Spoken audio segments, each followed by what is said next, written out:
Peggy 18.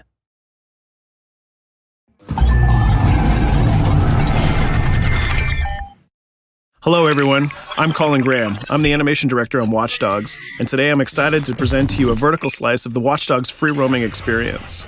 So actually, this is not a mission. Everything we're going to showcase today is completely systemic, and we're free to do as we please. We start off in the wards, the low-income district of our interpretation of Chicago. When creating the world of Watch Dogs, we wanted to stay true to the city and give a unique flavor to each and every neighborhood, not only in terms of the architecture, but also in terms of the people that you'll encounter and what is happening in their day-to-day lives. In the wards, you'll see working-class citizens, rusty cars, gang members, abandoned houses, and low-grade pawn shops. It's really not the kind of place that you're going to want to be alone after dark.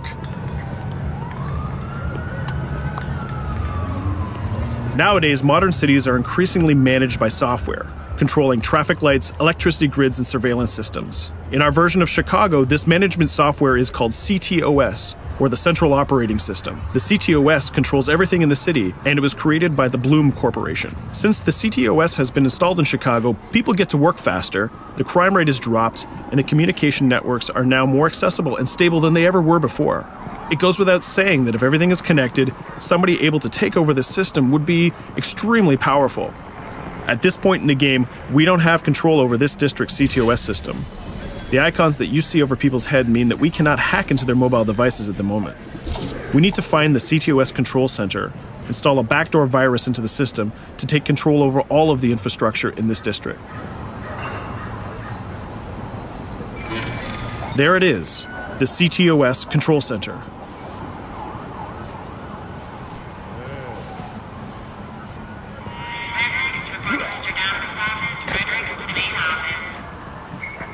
Watch it. You're walking someplace you got no business. It's heavily guarded. Let's see if we can find the server access codes from a distance. With cameras, we can explore restricted areas without being spotted, tag different guards, and access details on their lives. What the hell is she doing with that weasel motherfucker? It seems that Bloom employees all have a sort of shady past. There it is, the access code to the server room. Unfortunately, we can't access the server via the cameras. We need to sneak inside. One thing that was really important to us when we designed Watch Dogs was to fully support different player styles. Every situation in the game can be tackled the way the player sees fit. In this situation, we can go all out guns blazing, completely stealth without the guards ever seeing us, or we can hack from a distance without ever setting foot inside the restricted area. Let's hack this forklift. Aiden can use the environment to distract and lure guards. Pretty much anything you hack has multiple functions. So, for example, you could use this forklift to access the roof, or you could use it to create cover. Hacking in Watch Dogs is all about player expression. Let's set an improvised explosive device so we can hack it a little bit later.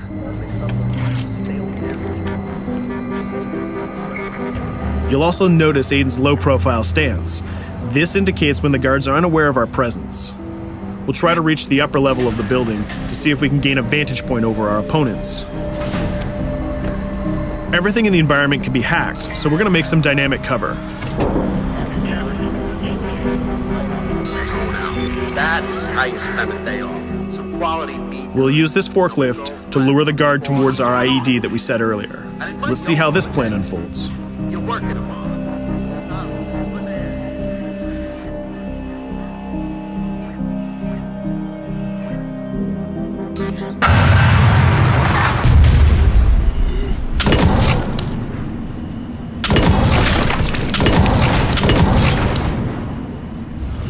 What you just saw is called focus.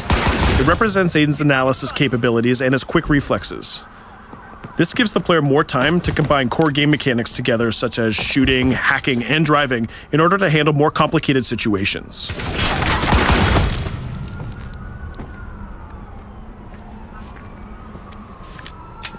Now we can access that control room.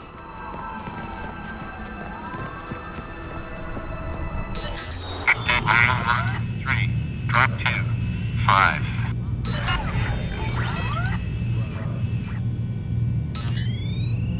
Now we'll be able to hack all of the devices connected to the CTOS within the districts. Thousands of cameras, traffic lights, the electricity grid, and most importantly, all of the citizen information profiles. We can also benefit from the Chicago Police Department Crime Prediction System, which uses facial and pattern recognition to spot potential criminals or potential victims.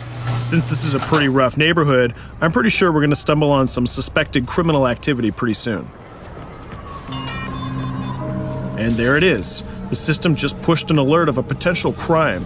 We can see the system trying to triangulate the location on our minimap. Take note, this isn't a mission. This can happen anywhere at any time. We've just spotted a potential victim. It's always up to the player if he wants to investigate or not, to take action or not. So let's see how this turns out. Yeah, you're right. Could I just...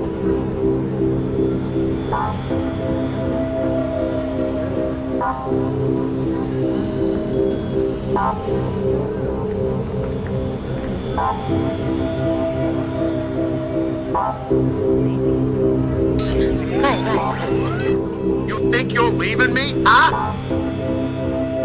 Jesus, I told you to stay away from me! You belong to me now. Get it? You better leave or I'll call the cops!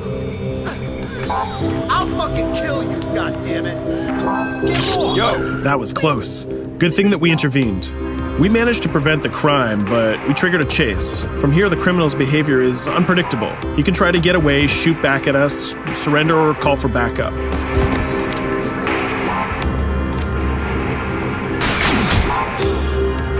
It seems like he decided to get away by car.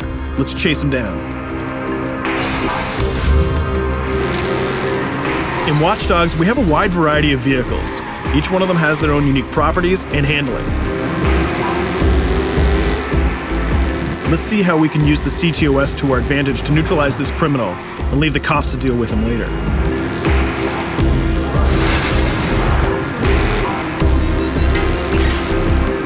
The chase stops right here. Using the blockers usually reserved for the cops during interventions, we managed to stop this criminal without killing him. This gives us a reputation bonus. This system is at the core of the Watch Dogs experience. Depending on how we handle different situations in the game, the media and the citizens will have a different perception of our hero, whether he is a true vigilante or a reckless criminal. This will have repercussions throughout the game.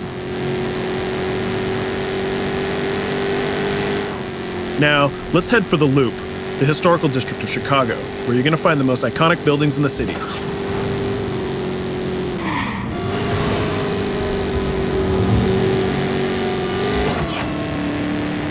We're going to go to a gun shop to see what arsenal is available for players. The economy is a big part of Watch Dogs. Players will be able to grow their arsenal with weapons and craft their tools in order to increase their power and their hacking abilities.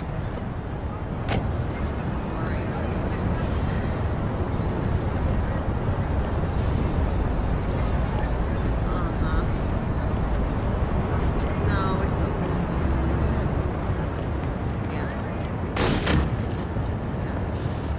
You will find all of the weapons that you would expect in a traditional shooter. Pistols, assault rifles, guns, sniper rifles, and grenade launchers, just to name a few. A lot of bullets were fired in our last encounter with the CTOS guards. Let's stock up on some more ammo. Finding everything.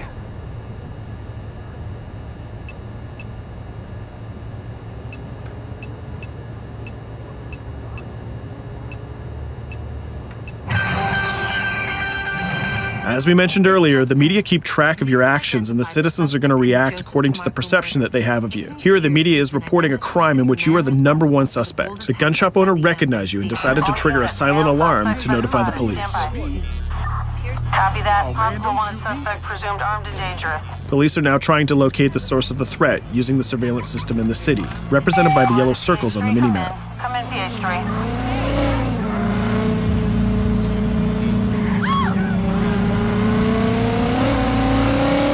Aiden is able to stall their efforts by hacking into their communication systems while avoiding the scanning areas.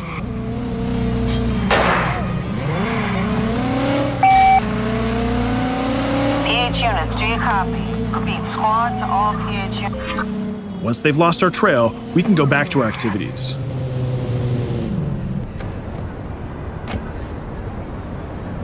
One thing that Bloom did to win over the population of Chicago with the CTOS project was to install free Wi-Fi hotspots throughout the city. Free Wi-Fi is cool, but not very safe with someone like Aiden Pierce around. Hacking into this box is going to give us access to every device that's connected to it. So let's see where that brings us.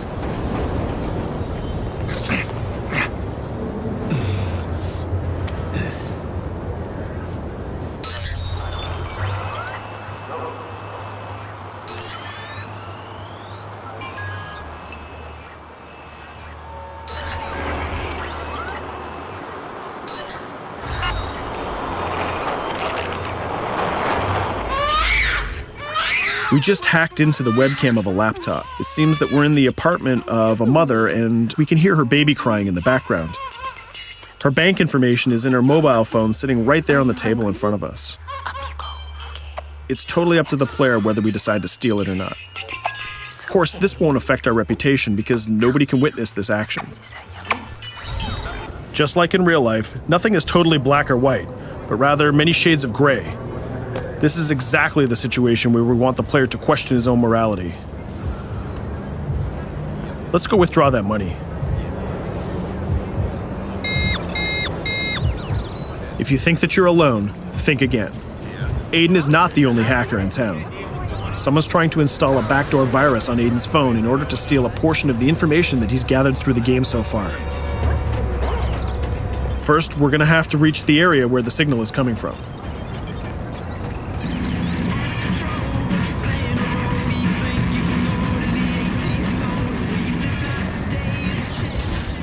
Using our profiler, we're going to try to identify the hacker before the installation finishes.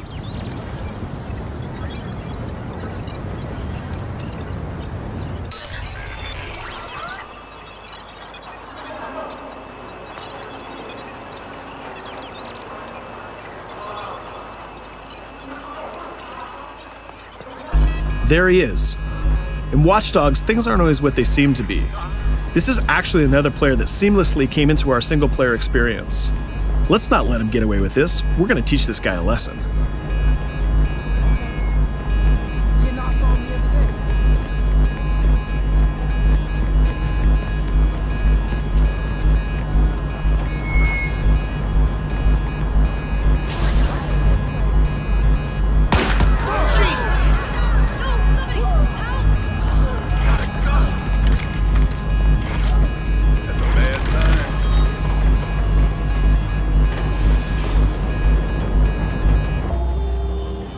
We stopped the hack, but the hacker managed to get away.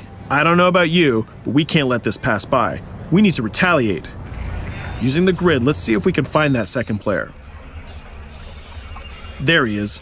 Let's enter his game seamlessly.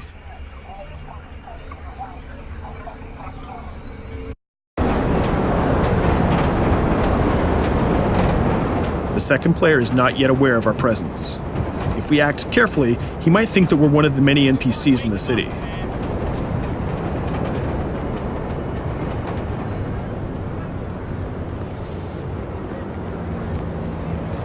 What was that?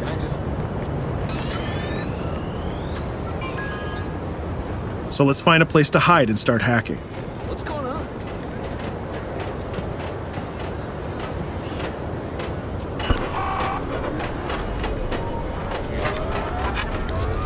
The second player has just been alerted that a breach has occurred on his phone.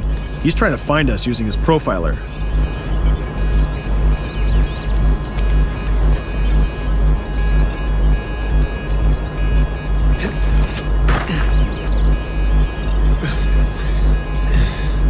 He's dangerously close. Let's hide in the car. We're spotted. Let's get out of there.